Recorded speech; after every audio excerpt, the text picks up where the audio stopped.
ओम अज्ञानतिमिरान्धस्य ज्ञानञ्जनशलाकया चक्षुरुन्मिलितमेन तस्मै श्रीगुरुवे नमः। श्रीचैतन्यमनोभीष्टं स्थापितं येन भूतले स्वयं रूपकदा मह्यं ददाति स्वपदान्तिकं वन्देऽहं श्रीगुरुं श्रीवैष्णवाचं श्रीरूपं साग्रजातं सगणरघुनाथान्वितं तं सजीवं साद्वैतं सावधूतं परिजनसहितं कृष्णचैतन्यदेवं श्री राधा कृष्ण पादान सागर ललिता श्री विशाखानपदाश्च नित्यानंदम नमस्तुभ्यं प्रेमानंद प्रदायते कलौ कलमस्य नाशाय जानवे पतये नमः। नमो महावदन्याय कृष्ण प्रेम प्रदायते कृष्णाय कृष्ण चैतन्य नामिने गौरद्विष नमः। पंचतत्वात्मकं कृष्णं भक्तरूप स्वरूपकं भक्तावतारं भक्ताख्यं नमामि भक्ति हे कृष्ण करुणा सिंधु दीनबंधु जगतपते गोपेश गोपिका कांत राधा कांत नमस्तुते तप्त कांचन गौरांगे श्री राधे वृंदावनेश्वरी वृषभानुसुते देवी प्रणमामि हरिप्रिये वाञ्छाकल्पतरुभ्यश्च सिन्धुभ्येव च पतितानां पावनेभ्यो वैष्णवेभ्यो नमो नमः। जय श्री कृष्ण चैतन्य प्रभु नित्यानंद श्री अद्वैत गदाधर श्रीवासादि श्री गौर भक्तवृंद। हरे कृष्णा कृष्ण कृष्णा हरे हरे, हरे राम राम राम हरे हरे। तो इसमें आज हम लोग को तुलसी महारानी की महिमा के बारे में हम लोग आज पढ़ेंगे, सुनेंगे और जानेंगे कि तुलसी महारानी की महिमा क्या है और उनकी मैं आराधना क्यों करता हूँ और उनका प्राकट्य कैसे हुआ। बोलते हैं श्रीमती तुलसी महारानी भगवत भक्ति की प्रमुख जननी है। वह सर्वाधिक स्नेहमयी और दयालु माता की बात है। श्रीमती तुलसी देवी जो है भगवत भक्ति की जननी है, मतलब श्री कृष्ण भक्ति में क्या करती है, प्रदान करती है तुलसी महारानी। क्या है, उसकी माता है, भगवत भक्ति की माता है, मतलब भक्ति देवी है। वह सर्वाधिक स्नेहमयी और दयालु माता की भांति कार्य करती हैं। यदि हम इस सत्य को स्वीकार करें तो सरलता से अपने आध्यात्मिक जीवन में अग्रसर होकर भगवत श्री चरणों में स्थिर हो जाएंगे। और जब हम इस सत्यता को स्वीकार कर लेते हैं कि श्रीमती तुलसी महारानी भक्ति की जननी है और सर्वाधिक स्नेहमयी और दयालु माता है, उस हिसाब से अगर जो उसको सत्य को स्वीकार करके और उनसे प्रार्थना करेंगे आध्यात्मिक जीवन में प्रोग्रेस करने के लिए, तो धीरे धीरे क्या करेगा, तुलसी महारानी की कृपा से हम सरलता से आध्यात्मिक जीवन में अग्रसर होकर भगवान के श्री चरणों में स्थिर हो जाएंगे। उनकी कृपा से हम अपने हृदय की भौतिक जगत को भोगने की दूषित लालसा को शुद्ध करके अपनी स्वाभाविक जीवेर स्वरूप है कृष्ण नित्यदास, जो कि जीव का असली स्वरूप है, उसमें स्थिर हो जाएंगे। तुलसी महारानी की कृपा से हम लोग अपनी हृदय की वास्तविक स्थिति को जान पाते हैं और प्राप्त कर पाते हैं। तुलसी महारानी की कृपा से ही हम कृष्ण भक्ति को प्राप्त कर पाते हैं और कृष्ण की दासता स्वीकार कर पाते हैं। बोलते हैं कि जीवेर स्वरूप है कृष्ण नित्य दास, की मतलब जीव का स्वरूप है कि वो कृष्ण का नित्य ही दास है। ये स्वभाव उसको तभी प्रकट होगा जब वो तुलसी महारानी की शरण ग्रहण करेगा। तुलसी प्रत्येक व्यक्ति के लिए सहज और सुलभ है। कोई भी व्यक्ति उनको देखकर अथवा अपने हृदय में उनका स्मरण करके तुरंत ही शुद्ध हो जाता है। तुलसी महारानी के दर्शन मात्र से और उनका स्मरण मात्र से व्यक्ति तुरंत शुद्ध हो जाता है और प्रत्येक व्यक्ति के लिए अत्यंत सहज और सुलभ है तुलसी महारानी का दर्शन करना। उसको उसको क्या करना है, एक तुलसी उगानी है घर में और उसको परवरिश देनी है।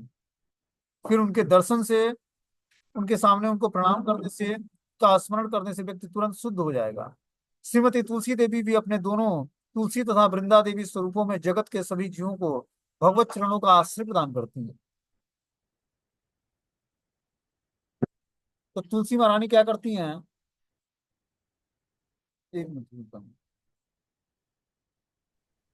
हरे कृष्णा। हाँ प्रभु जी, मैं क्लास ले रहा हूँ, मैं अभी आपको फोन करता हूँ 10 बजे।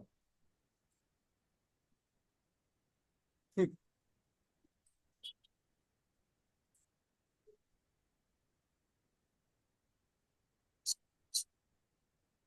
बोलते हैं कि श्रीमती तुलसी देवी भी अपने दोनों स्वरूपों में जगत के सभी जीवों को भगवत चरणों का आश्रय प्रदान करती हैं, तुलसी और वृंदा देवी के रूप। ठीक है ना, तुलसी देवी के रूप में और वृंदा देवी के रूप में। वृंदा देवी के रूप में वो क्या करती हैं, भगवान कृष्ण की लीलाओं का मैनेजमेंट करती हैं। और तुलसी देवी के रूप में हम सबको आध्यात्मिक नरिशमेंट देती हैं। ठीक है ना। तुलसी की आराधना करना मंदिर में प्रातः काल कार्यक्रम का एक अनिवार्य अंग है। हम देखते हैं कि तुलसी पूजा करना, तुलसी जी की परिक्रमा करना, प्रणाम करना, उनके सामने बैठ के नाम जप करना, ये बहुत ही आध्यात्मिक जीवन का बहुत ही इंपॉर्टेंट रोल है। तुलसी खासकर मॉर्निंग प्रोग्राम में जो हम सुबह का प्रातःकालीन प्रोग्राम करते हैं उसमें एक अनिवार्य अंग है। यद्यप हम उन्हें प्रतिदिन देखते हैं, परंतु हम पूर्ण रूपेण यह नहीं समझ पाते कि हमारे समक्ष कितना महान व्यक्तित्व है। तुलसी महारानी स्वयं भगवान की जो है अर्धांगिनी है, उनके बिना भगवान कोई भी चीजें स्वीकार नहीं करते हैं। उनका अगर जो पत्र किसी भोजन में नहीं डालेगा तो भगवान वो भोग स्वीकार नहीं करेंगे। पुष्प जल चाहे जो भी हम भोजन भोग भगवान को ऑफरिंग करते हैं उसमें निश्चित रूप से तुलसी डाला जाता है। इस कारण से तुलसी महारानी बहुत ही महान व्यक्तित्व हैं, परंतु हम उनके महत्व को समझ नहीं पाते हैं। परंतु हम पूर्ण रूपेण यह नहीं समझ पाते कि हमारे समक्ष कितनी महान व्यक्तित्व हैं। वे उन महान एवं प्रसिद्ध महानुभावों में से एक हैं जो हमारे सामने वृंदावन को अनावृत करती हैं।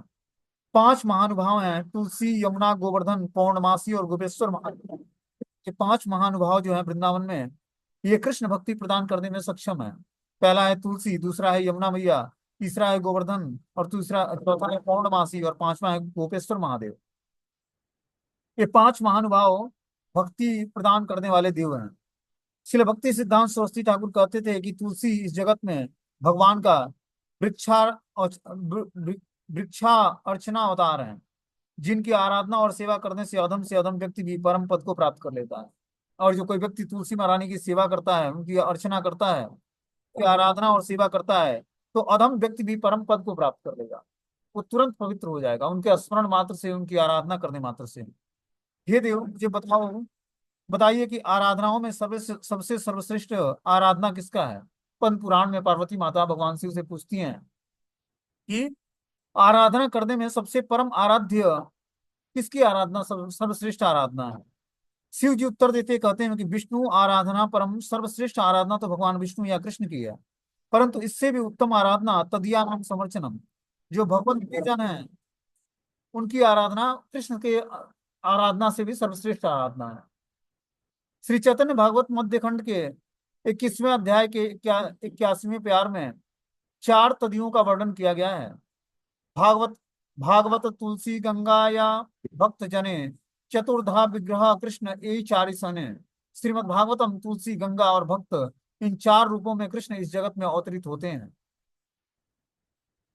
इन चार रूपों की अगर हम पूजा करते हैं, श्रीमद् भागवतम की, तुलसी महारानी की, गंगा की और भक्तों की, इस चार रूपों में भगवान कृष्ण जो है इस जगत में अवतरित होते हैं। चार स्वरूपों को धारण कृष्ण स्वयं करते हैं। श्रीमद् भागवतम को, तुलसी महारानी को गंगा के रूप में और स्वयं भक्त के रूप। श्रील रूप गोस्वामी भक्ति रसामृत सिंधु में कहते हैं, अथ तदीया नाम सेवनम तुलस्या, तदीय गणों की सेवा में तुलसी की सेवा अग्रगण्य। और जो कोई व्यक्ति तुलसी महारानी की सेवा करता है तो निश्चित रूप से वो भगवान की भक्ति को प्राप्त कर लेगा। कृष्ण उससे बहुत ही जल्दी प्रसन्न हो जाएंगे। यदि कोई व्यक्ति गंभीरता पूर्वक अपने आप को कृष्ण प्रिय श्री तुलसी की सेवा में नियुक्त करता है तो तुरंत श्री राधा कृष्ण युगल की दिव्य सेवा करने का अधिकारी बन जाता है। राधा कृष्ण सेवा दिया यही अधिकार, मतलब राधा कृष्ण की सेवा का अधिकार तुलसी महारानी ही प्रदान करती हैं। लेकिन उससे पहले हमें क्या करना पड़ेगा, तुलसी महारानी की सेवा करनी पड़ेगी, तब हमें अधिकार प्राप्त होगा कि हम राधा कृष्ण युगल की सेवा करने का हमें अधिकार तुलसी महारानी प्रदान करें, क्योंकि भक्ति की माता है। इतना इंपॉर्टेंट रोल है हमारे जीवन में तुलसी महारानी का।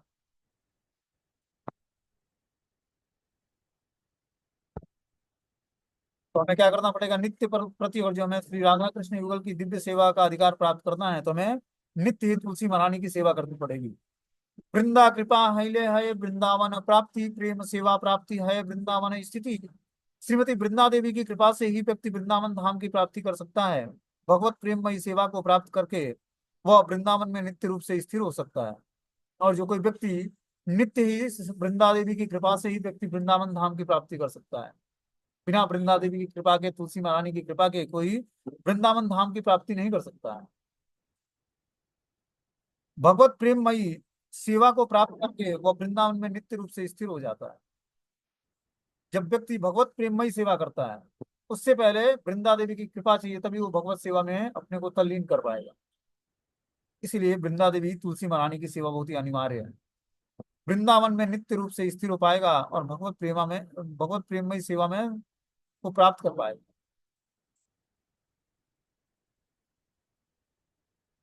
अब सुनते हैं कि तुलसी बनाने का अर्थ क्या है। तुलसी किसे कहते हैं? तुलसी उसे कहते हैं जो बेजोड़, अद्वितीय और अनुपमेय है। मतलब उनकी कोई बराबरी का नहीं है, वो अद्वितीय हैं और अनुपमेय हैं। संस्कृत में वर्णन प्राप्त होता है कि तुला तादृश्य संयति नास्यति तुलसी। तुलसी का अर्थ है कि वह जिसकी तुलना इस संसार में न हो सकती है, जो तुलना में के मापदंड को भी तोड़ देती है। मतलब तुलसी की तुलना इस संसार में किसी वस्तु से नहीं हो सकती है, ऐसी है तुलसी की महिमा। बोलते हैं तुलसी इस नाम के बाद तुलसी इस नाम। वर्णन आता है, जैसे देवी भागवतम में कहा गया है कि यस्या देवास तुला नास्तिम विश्व वेशुचाखिलेशु च तुलसी तेन विख्यातम। अर्थात संसार भर में इस तुलसी देवी की जोड़ का कोई नहीं है, इसलिए इनका नाम तुलसी रखा गया है। ब्रह्म वैवर्त पुराण में कहा गया है कि नराम नार्यश्च ताम दृष्ट्वा तुलनाम दातु मक्षमाम तीन नाभ्याम स तुलसी ताम कुंदंति पुराविदम। अर्थात जब यह तुलसी प्रकट हुई तो स्त्री पुरुष कोई भी किसी से भी इसकी तुलना न कर सका, और न ही स्वयं इसकी तुलना में ठहर सका, इसलिए यह तुलसी कहलाती है। मतलब तुलसी नाम का मतलब हुआ कि इनकी तुलना में न तो कोई सर्वश्रेष्ठ है, न इनकी कोई बराबरी में ठहर सकता है, इतना सर्वश्रेष्ठ भगवान के भक्त हैं। ब्रह्म वैवर्त पुराण में कहा गया है कि पुष्पेशु तुलनाप्यस्यम नासिदम देवेशु माम मुने पवित्र रूपा सर्वांशु तुलसी सा च कीर्तिताम। हे मुनि, सभी पुष्प समूहों में और सभी देवियों में जिनकी कोई तुलना नहीं है, इसी कारण से समस्त पुष्प और देवियों में पवित्र रूप वाली इस देवी को तुलसी कहकर वर्णित किया गया है। क्या बता रहे हैं ब्रह्म वैवर्त पुराण में कि हे मुनि, यदि पुष्प समूहों में सभी देवियों में जिनकी कोई तुलना नहीं है, सारे पुष्प समूहों में और सारे देवियों में तुलसी महारानी की कोई तुलना नहीं है, इतना सर्वश्रेष्ठ है तुलसी महारानी। इसी कारण से समस्त पुष्प और देवियों में पवित्र वाली इस देवी को तुलसी कहकर वर्णित किया गया है। आगे वृद्ध धर्म पुराण का कथन है, ताकारो मरणम प्रोक्तम तगोयम यस्यादुकारतम मृता लसति त्येवं तुलसी त्वेवे गृह्यते। अर्थात त का अर्थ है मृत्यु और तू का अर्थ है मृत्यु मृत। जो तू अर्थात मृत अवस्था में भी सुशोभित वही तुलसी है। इस संबंध में आगे आने वाले वृंदा तुलसी की बृहद धर्म पुराणोक्त कथन उल्लेख है कि तुलसी और जो सूख भी जाती हैं तब भी उनकी सुंदरता कम नहीं होती, तब भी उनका इंपॉर्टेंस कम नहीं होता। ठीक है ना। ये महत्व है माता श्रीमती तुलसी देवी का। बोलते हैं सभी शास्त्रों में श्रीमती तुलसी देवी को श्री कृष्ण भक्ति जननी के रूप में वर्णित किया गया है। सभी शास्त्रों में यही बताया गया है कि तुलसी माता जो है कृष्ण भक्ति की जननी है, माता है, ये भक्ति देवी है, यही भक्ति प्रदान करते हैं। राधा कृष्ण की युगल सेवा और राधा कृष्ण की युगल भक्ति प्रदान करने वाली है।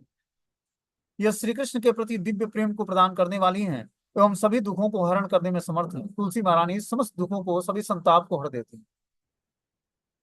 और जो कोई व्यक्ति दिन में 2 बार उनको प्रणाम करता है, उनके सामने बैठ के हरे कृष्ण मंत्र का जप करता है, उनको जल देता है, उनके सामने दीपक जलाता है, उनकी आराधना करता है, तो बहुत जल्दी उसको भगवान श्री राधा कृष्ण की प्रेमा भक्ति प्राप्त हो जाएगी तुलसी महारानी की कृपा से। क्योंकि सबसे सर्वोत्कृष्ट भक्त हैं तुलसी महारानी, भगवान श्री राधा कृष्ण। पहले तो भगवान की लीलाओं का मैनेजमेंट करती हैं वृंदा देवी के रूप में, दूसरा है तुलसी देवी के रूप में भगवान की हर एक सेवा में उपस्थित नहीं होंगी तो भगवान की पूजा पूर्ण नहीं मानी जाएगी। यहाँ तक कि हम देखते हैं कि अल्टर में भी जहाँ भगवान की आरती होती है, भगवान की आरती के साथ तुलसी महारानी की भी आरती है। इनके पत्र के बिना भगवान को भोग नहीं लगता है, इनके पत्र के बिना भगवान को जल ऑफरिंग नहीं होता है, इनके पत्र के बिना भगवान को पुष्प ऑफरिंग नहीं होता है।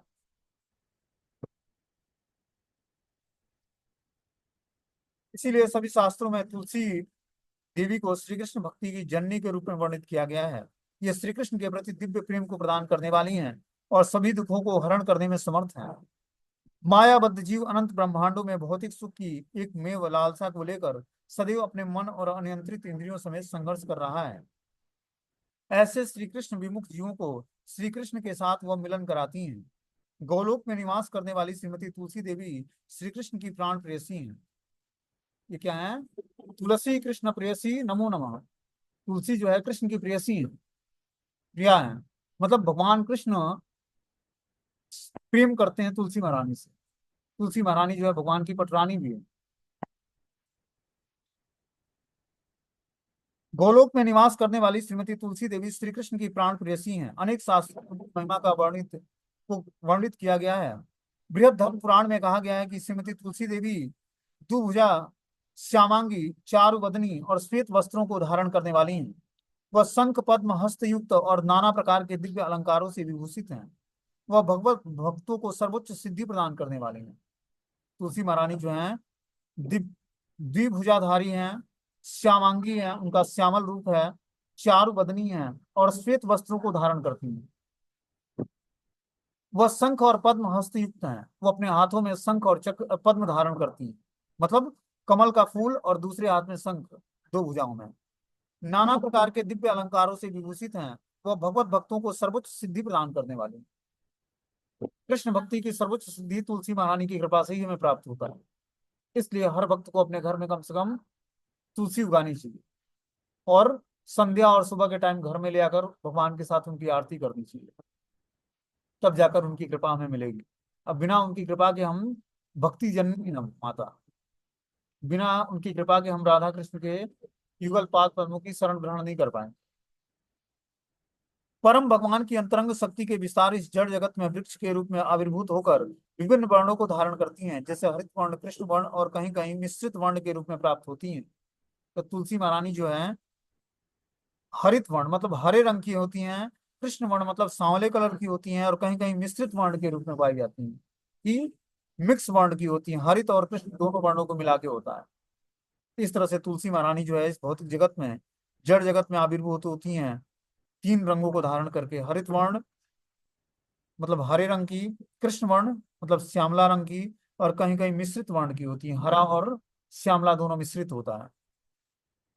इस मृत जगत में श्रीमती तुलसी देवी कभी शंखचूर्ण, जालंधर, धर्मदेव की पत्नी के रूप में आविर्भूत होकर, और कभी कभी भगवान विष्णु के नयन आंसुओं से प्रकट होती हैं।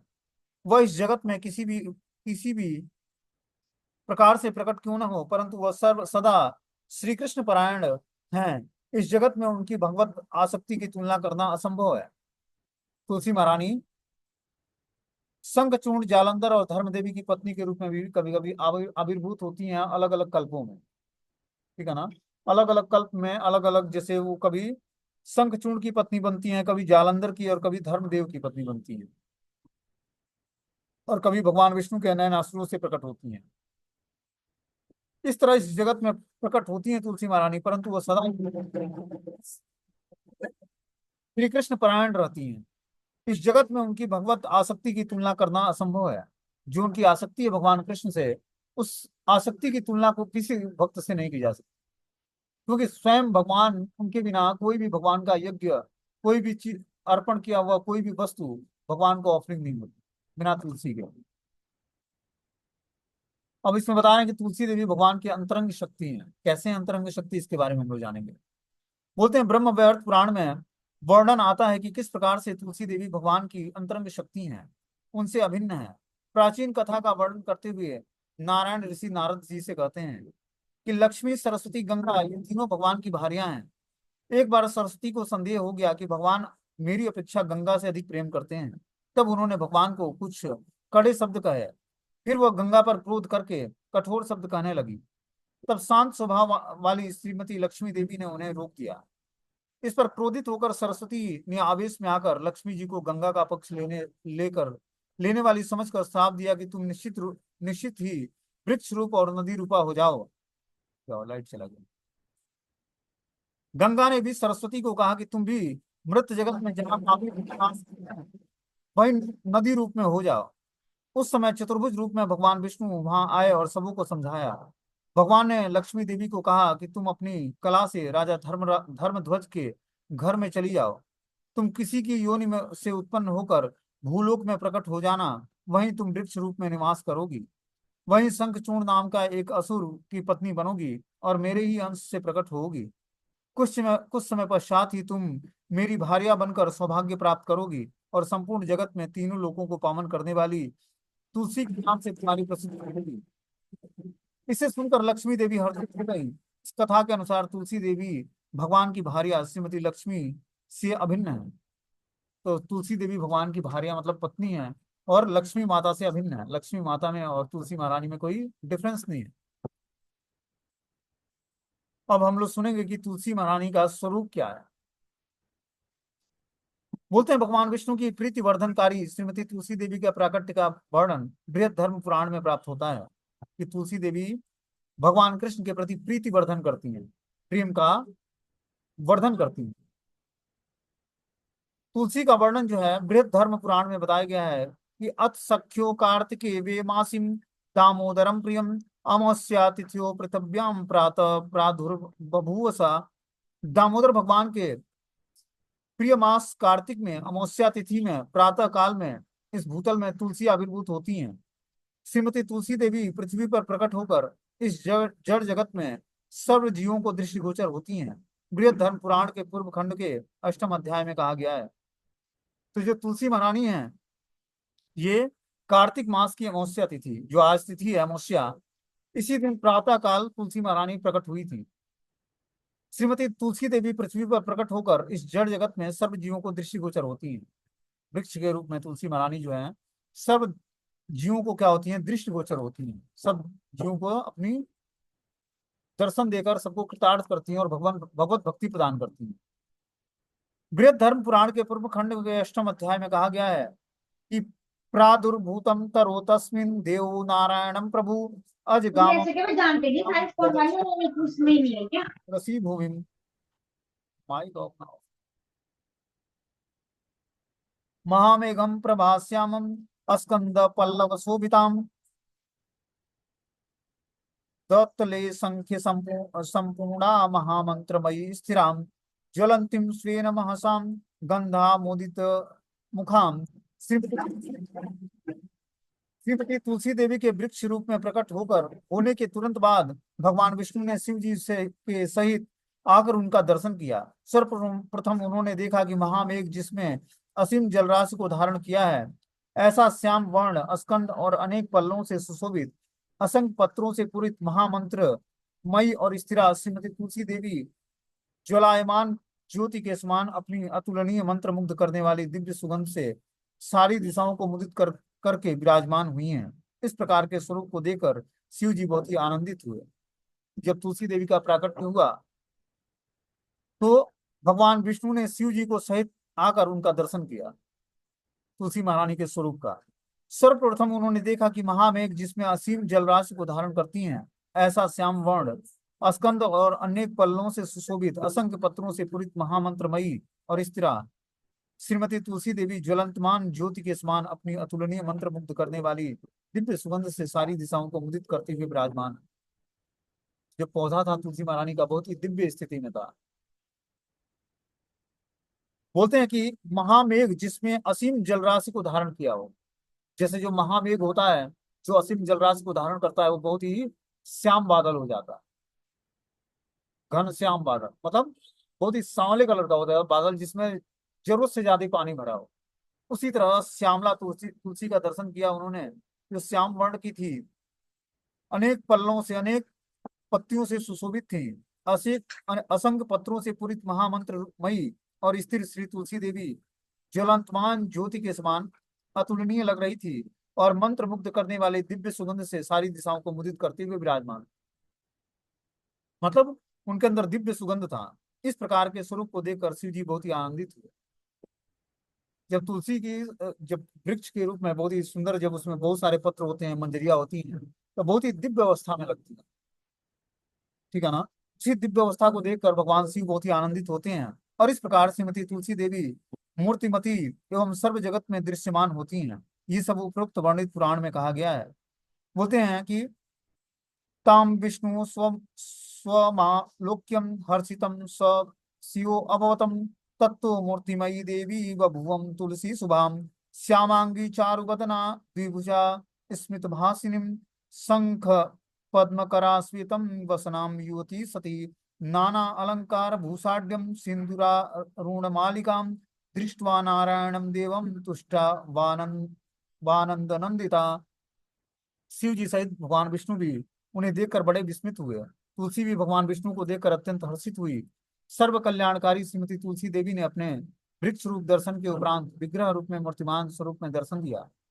वह श्यामांगी सुंदर मुख कमल वाली, दोनों हाथों से युक्त मुद्द हास युक्त वार्तालाप करने वाली, उन्होंने दोनों भुजाओं में शंख और कमल पुष्प धारण किए, श्वेत वस्त्र परिधान किए हुए, नाना प्रकार के अलंकारों से सुसज्जित सुसज्जित और ललाट में लाल रंग का सिंदूर धारण करने वाली एक सती और साध्वी युवती थी। इस तरह से भगवान शिव और विष्णु को पहले वृक्ष के रूप में तुलसी महारानी दर्शन देती हैं, और फिर अपने वास्तविक स्वरूप में वृंदा देवी के रूप में उनको दर्शन देती हैं। क्या बोलते हैं कि तुलसी भगवान विष्णु को देखकर अत्यंत हर्षित हुई।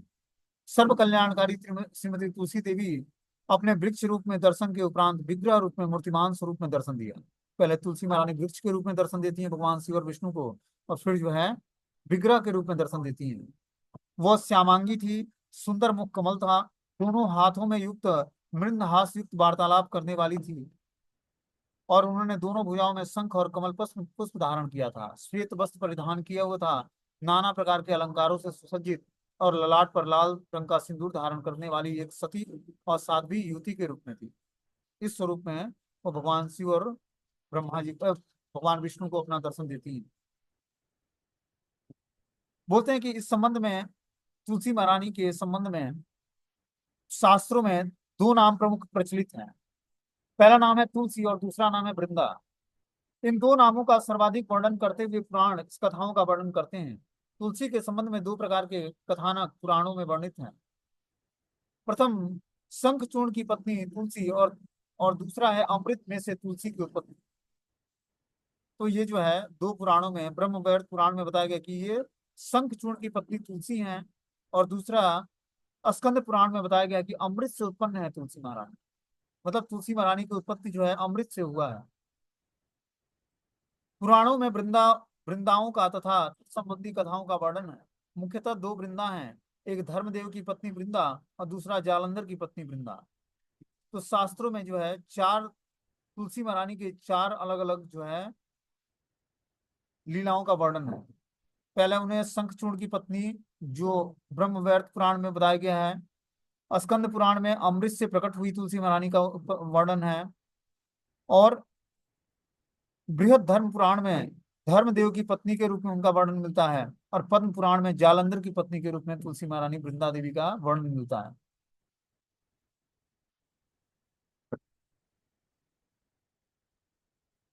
अब आगे हम लोग इसमें सुनेंगे कि जो है तुलसी महारानी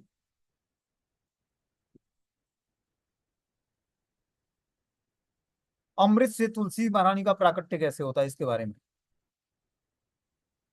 बोलते हैं स्कंद पुराण में वर्णन आता है कि अत्यंत प्राचीन समय में काश्मीर नामक स्थान में सुमेधा और हरिमेधा नामक के दो सुशील एवं धार्मिक वृत्ति के ब्राह्मण निवास करते थे।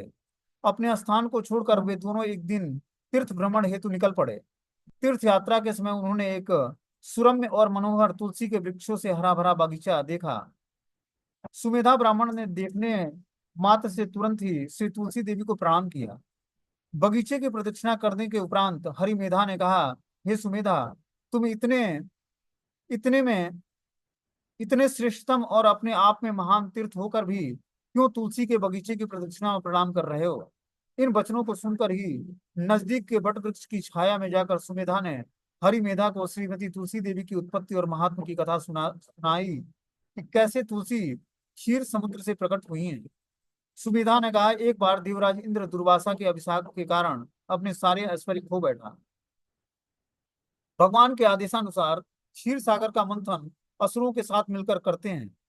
इस सागर मंथन में के दौरान अनेक चीजें उत्पन्न होने लगी, जैसे कल्प वृक्ष, चंद्रमा, श्रीमती लक्ष्मी देवी, धनवंतरी इत्यादि। सबसे अंत में अमृत का कलश उत्पन्न होता है। तस्मिन् पीयूष कलशम आनंदाश्रोत्र बिंदवम व्यक्तम स तुलसी सज्ञम समज्जायतम मंडला। भगवान विष्णु उस अमृत कलश को देखकर अत्यंत आनंदित हो गए। आंखों से आनंद अश्रुओं के कुछ बूंद उस अमृत में गिरे, और तुरंत मंडलाकार मंडलाकार तुलसी वृक्ष उत्पन्न हो गया। तो भगवान के नेत्रों से कुछ अमृत के कलश को देखकर भगवान आनंदित हो गए। जब आनंदित हुए तो भगवान के नेत्रों से कुछ अश्रु गिरे। उस अश्रु अमृत में जो गिरा, उसी से तुलसी वृक्ष की उत्पत्ति हुई। तब सारे देवता ने सर्व सुलक्षणों से संपन्न और दिव्य आभरणों से भूषित तुलसी देवी को विष्णु को अर्पित किया। भगवान विष्णु ने आदर और सम्मान पूर्वक उसे ग्रहण किया। तब से तुलसी देवी संपूर्ण जगत में श्री विष्णु के समान पूजनीय होने लगी। श्री भगवान विष्णु इस सारे जगत को के मंगल करता है और श्री तुलसी देवी उनकी अत्यंत प्रियतमा है। इसी कारण से हे हरिमेधा, मैं तुलसी देवी को प्रणाम करता हूँ। इस प्रकार से सुमेधा तुलसी की महिमा का वर्णन करते रहे और उन्होंने देखा कि अत्यंत दूर से एक दिव्य विमान उनकी ओर आ रहा है। कुछ ही समय में वह विमान बट वृक्ष के नजदीक पहुंचा। वह बट वृक्ष तुरंत ही गिर गिर पड़ा। उस बट वृक्ष से दो दिव्य पुरुष बाहर आए। सुमेधा और हरिमेधा ये दोनों को प्रश्न पूछा कि आप दोनों कौन हैं। इस प्रश्न को सुनते ही दोनों में से एक ने तुरंत उत्तर दिया, मेरा नाम आस्तिक है, मैं देवलोक में निवास करता हूँ। एक दिन सौंदर्यवती अप्सरा के संग में मदहोश होकर नंदन कानन में विचरण कर रहा था। उस समय पर लोमस मुनि तपस्या में रत थे। उन्होंने मेरे ऐसे व्यवहार को देखकर क्रोधित होकर श्राप दिया। वे बोले कि तुम ब्रह्म राक्षस होकर वट वृक्ष में विचरण करो। मैं अति विनय विनय पूर्वक ऋषि के चरणों में गिर पड़ा और क्षमा करने की याचना की। मेरे इस याचना को स्वीकार स्वीकार करते हुए साप विमोक्षण वाणी कहते हुए बोले कि यदि तुम किसी ब्राह्मण के मुख से श्री तुलसी देवी के महात्मा और श्री विष्णु के नाम संकीर्तन को श्रवण करोगे तब तुम निश्चित रूप से मुक्त हो जाओगे। इस प्रकार से मुनि के श्राप के कारण दीर्घ काल से मैं इस वट वृक्ष में निवास कर रहा था और देववश आप जैसे ब्राह्मण के मुख से श्रीमती तुलसी देवी की महिमा का श्रवण मात्र से मैं मुक्त हो गया हूँ। मेरे संग में यह दूसरा पुरुष श्री गुरु के आदेशों का अनादर करने मात्र से ब्रह्म राक्षस बन गया था। यह भी आपके अनुग्रह से साप मुक्त हो गया है। हे ब्राह्मण, आपका तीर्थ यात्रा का फल इसी प्रकार में प्राप्त हुआ है, परंतु आप दोनों ही भगवत भक्ति दिन प्रतिदिन बढ़ती रहेगी।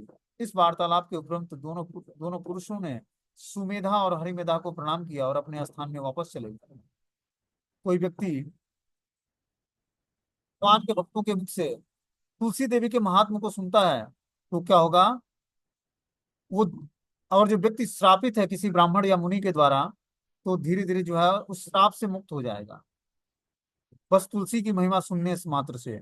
और जो कोई व्यक्ति जो है गुरु का अनादर किया हो वो भी व्यक्ति अपने ब्रह्म राक्षस स्वभाव से छूट जाएगा। मतलब गुरु का अनादर करने से ब्रह्म राक्षस के रूप में उसका जन्म होता है और जो कोई व्यक्ति गुरु का अनादर करता है तो अगले जीवन में वो ब्रह्म राक्षस बनेगा। ठीक है ना। तो जो वो इस स्थिति को भी प्राप्त कर गया हो, श्रापित हो, तो तुलसी की महिमा सुनने मात्र से क्या होता है, धीरे धीरे जो है उसको भगवत भक्ति प्राप्त होती है और वो इस जोनियों से छूट जाता है, ब्रह्म राक्षस जोनि से। इतना महान है तुलसी महारानी की महिमा। तो हमें क्या करना चाहिए, तुलसी की महिमा सुननी चाहिए, तुलसी महारानी की सेवा करना चाहिए, खासकर इस कार्तिक महीने में। और खासकर अमावस्या के दिन ही माता तुलसी जो है प्रकट हुई थी सुबह के टाइम। आज जो अमावस्या तिथि है इसी दिन तुलसी महारानी का प्राकट्य हुआ। और कार्तिक में जो है तुलसी महारानी की आराधना अवश्य करनी चाहिए। हर जीवात्मा को एक नए तुलसी को लगाना चाहिए और तुलसी महारानी की आराधना करनी चाहिए, उनके सामने दीपक जलाना चाहिए। जो भगवान को